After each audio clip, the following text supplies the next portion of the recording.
Welcome back to Clem's Content Corner, the number one place for Line of Duty content on YouTube. Today we will be digging a little deeper into another Line of Duty character, this time chosen by you, the audience. After taking a poll of the Line of Duty subreddit, the consensus was clear that the character study you wanted next was Detective Inspector Matthew Cottan, so without further ado, let's begin. A tale in 3 acts, Cottan was first introduced as part of the entourage for the opening season, serving as a detective sergeant on Tony Gates' TO20 team, starting out as a fairly peripheral figure appearing on the surface to be the crass joker of the group, going by the nickname Dot given to him by DC Nigel Morton, casually using lewd innuendos and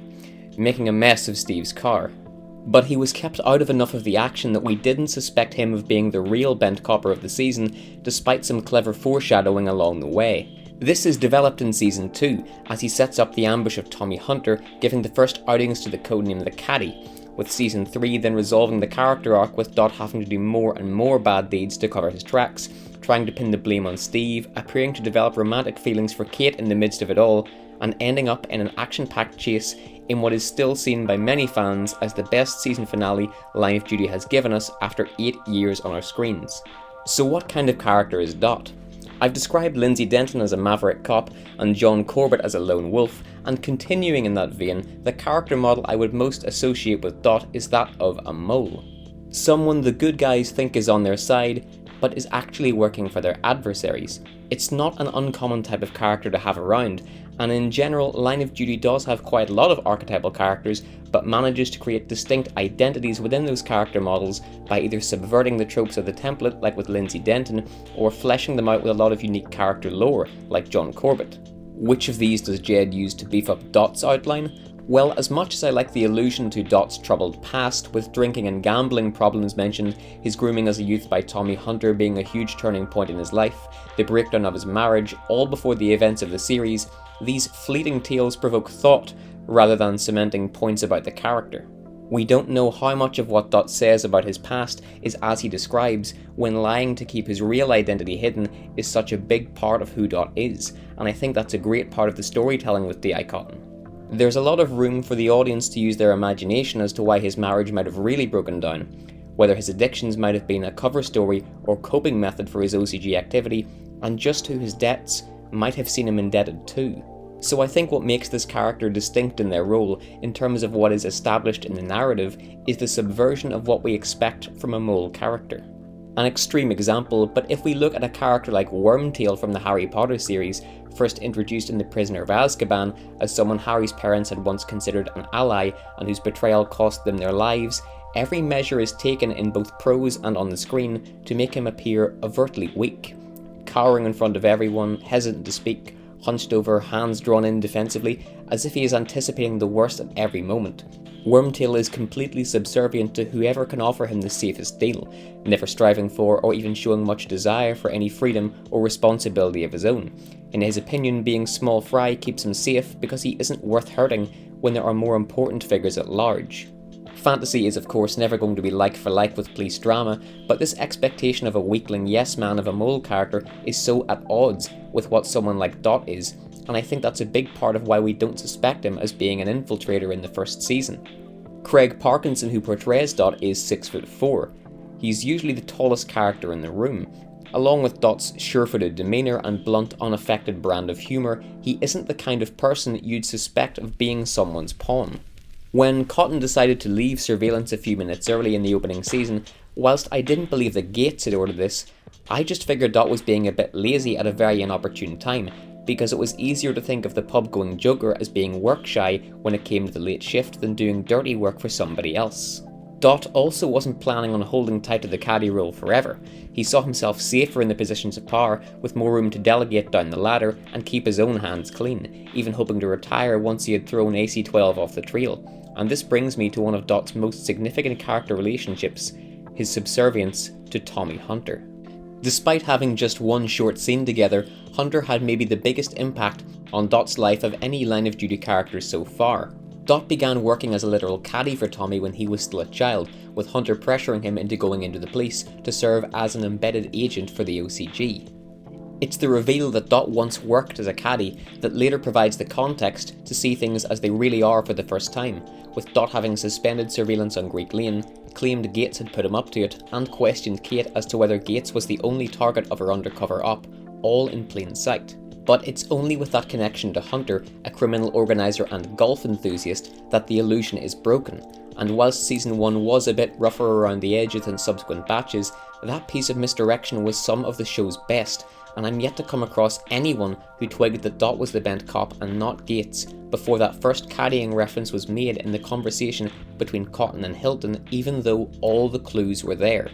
Dot's betrayal of Tony Gates when interviewed by AC-12, falsely claiming that Gates had personally ordered their early suspension of surveillance, is also the first time that we see that Machiavellian side to Dot, throwing someone who had helped salvage his career under the bus to make things easier for himself, then taking the inspector's exam on Hilton's advice so that he could effectively take Tony's job. This is mirrored at the end of the season when Tommy is arrested and the evidence against him gathered by AC-12 with help from Gates. It is on Dot's recommendation that Hunter goes into witness protection to escape going to prison, but all with the plan to have him killed whilst in witness protection, which is handled by AC-9, the unit Dot is transferred to after TO-20 disbands. Dot is opportunistic in this way and not at all afraid to bite the hand that feeds if he thinks it will put him in a better position. But then why did Dot have Tommy Hunter killed in the way that he did? Why did he betray someone that had helped him climb the ranks and claim more power in organised crime, with Hunter perhaps even seeing Dot as his eventual successor?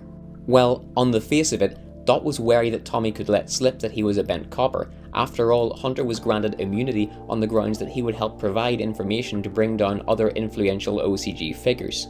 Dot could have seen it as a race for who would turn on who first, fearing that Hunter would drop his name to uphold his part of the bargain, as a regular street criminal might be worth letting go to bring in a bent copper about to become an inspector. But then there was more I think we could draw out of this. Tommy had forced him into organised crime and forced him into the police. He had manipulated him into doing all kinds of immoral things from a very young age, just so Hunter could command more power and wealth.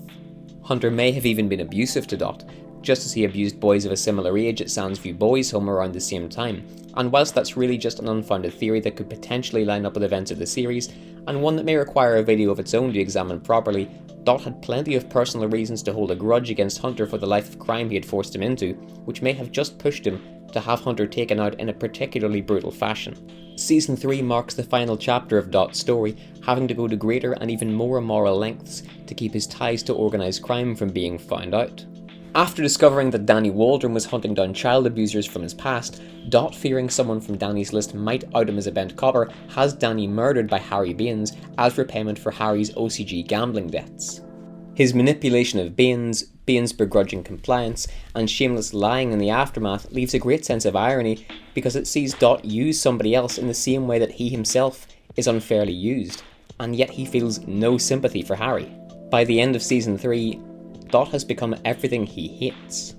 These little nods to Dot's past catching up with him and eventually being exposed are a touch I really like, such as his pursuit of DC Morton taking him onto a golf course and a shot of a betting shop coming into focus while Dot is driving. In what is Dot's biggest personal storyline, Season 3 sees a newfound romance between Cottan and Kate Fleming. Along the way, it looks as if this could be part of Dot's plan to turn AC-12 against Steve, diverting suspicion away from himself, but the season finale would seem to confirm that those feelings at least became real, even if they began with an ulterior motive. On several occasions, Dot had the opportunity to potentially kill Kate in the armed chase scene, but never pulled the trigger, instead asking Kate to leave before the OCG reinforcements arrived, and finally throwing himself in the way of several bullets aimed at Kate when their escape had been brought to a halt.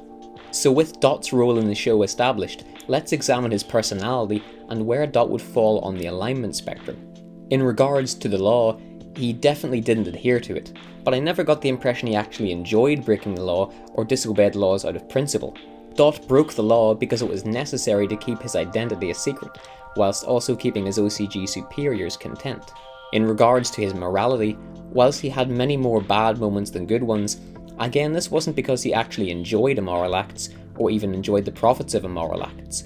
Dot doesn't appear to be a rich man. He lives in an ordinary flat, makes a pot of chili at the beginning of the week so that it can be stretched to several dinners, and doesn't indulge in drugs or prostitutes like many OCG associates do, and if he did gamble in the past, he isn't seen to anymore. yet Dot can call in tens of thousands of pounds to use as bribes, so the money is definitely there, he just doesn't want to use it if he can avoid it. Sometimes Dot even appeared to be troubled by the things he had to do, shaken when left with no option but to shoot Lindsay Denton, which I always felt was implied to be the first time he had ever directly killed someone himself. So I am inclined to say that Dot does immoral things regularly, but out of fear rather than for his own satisfaction, and whilst Dot serves as the primary antagonist in the third season, I would consider him more of a self-preserving neutral than a genuinely evil villain. I mean, once escape becomes impossible, he is willing to take bullets for Kate, and once death is inevitable and he has nothing left to lose, he does testify against the OCG, in the most convoluted way possible. In the scene where Morton hands over the fake SIM card, it seems to be implied that Dot is thinking about killing him, now that his only hold over him is gone, appearing to reach for a gun but then decides against it, like he is genuinely happy that he and his friend can both retire. So true neutral is my opinion, more bad than good but acting out of fear and emotional weakness, rather than a liking for breaking the law or acts of immorality, and all along he had the desire to turn good, but just wasn't quite brave enough to follow it until it was too late. As for my thoughts on the worth of the character, Dot is one of the best written characters in the whole show, and one whose personal storylines successfully advanced the plot in a very smooth way. Some have said that the show hasn't been quite the same without Dot, and that's hard to argue with. Seasons 2 and 3, which were the most Dot heavy, were my two favourites, and even though all of the 5 seasons have been good so far, there is a void left by Dot's departure and the dynamic of a bad guy pretending to work with our protagonists that hasn't really been filled. In terms of an acting performance, I think Craig Parkinson acted his part very well, having to seamlessly switch between two very different personas. The Dot that we see at the pub with the TO20 team, or the Dot that we see at the curry house with Steve, or the Dot having dinner with Kate seems like a pretty nice guy, not entirely politically correct, but someone who is naturally funny and outgoing. Speaking of which, Line of Duty isn't really a show that has very much comedy in it, but on the occasions that there was comedy in the first 3 seasons at least, it was often coming from Dot. In the scene where AC-12 found the body of Linus Murphy, whose torture was about as dark and heavy as the show has got, Dot has a line which is a simply hilarious piece of gallows humour. I'm not going to try and spoil it or retell it, I wouldn't do it justice, but just go back and watch Season 3 Episode 2 again and it'll be worthwhile. And the best part of Dot's comedic moments is that they don't feel like they were written to lighten the mood. It comes across as very genuine and connected, not only because Dot is a funny guy, but also because he has seen so many scary scenes across his life that he's become comfortable joking about it, or maybe even uses the laughter to distance himself from the very grim reality of these situations that he has a hand in. But then the Dot that accosts Nigel Morton, or quietly pressures Minnie Bindra, or shoots Lindsay Denton in the head, is a much more sinister and intimidating kind of a character, and the show keeps us guessing which one the real one is, playing with our sympathies along the way. Craig Parkinson also confirmed that he received the scripts one at a time, and that he didn't know that Dot had any OCG connections until near the end of the first season, which is a great way of feeding into Dot's ability to put that entire half of his life over to one side while he's being a normal copper by day. It does make you think as well that Dot must have been good at his job quite a lot of the time. He must have solved his fair share of crimes to endear himself for promotion, he successfully passed the inspector's exam, and even if he used it for the wrong purposes, he was very quick-witted, incisive, and good at detective work. He was the only one in Danny Waldron's interview to figure out what Danny was doing, and all he had to go on was the identity of the deceased suspect and the little information about Danny's general background that they had unearthed. Dot probably could have been a very valuable member of the AC-12 team if it hadn't been for Tommy Hunter dictating his moves for more than half of his life, so I do feel a bit bad for Dot that he never got a chance to be the person he wanted to be, even though I think we were all rooting for the team to catch him by the end of Season 3. One final thing, there have been debates over whether Dot is really dead, if he could return in some capacity, if there might be remaining parts of his character arc that could unfold, and whilst I do personally believe that he is dead unless there are bent surgeons and bent nurses in the OCG too, there is a lingering plot point that feels like a potential avenue for having just a bit more Dot in the show, and that is Dot's wife, who is never seen but is mentioned and referenced and was said to have worked with the police in forensic examination. I may do a video on that or a post in the Line of Duty subreddit, it depends how much time I have, but that's a wrap for now. If there are any other video essays you would like me to make, just drop a comment and I'll see what I can do. I've had a few requests and I'm glad to know you're liking the content. I'm thinking maybe Roz Huntley next. Don't forget to like and subscribe, and most importantly, have a great day.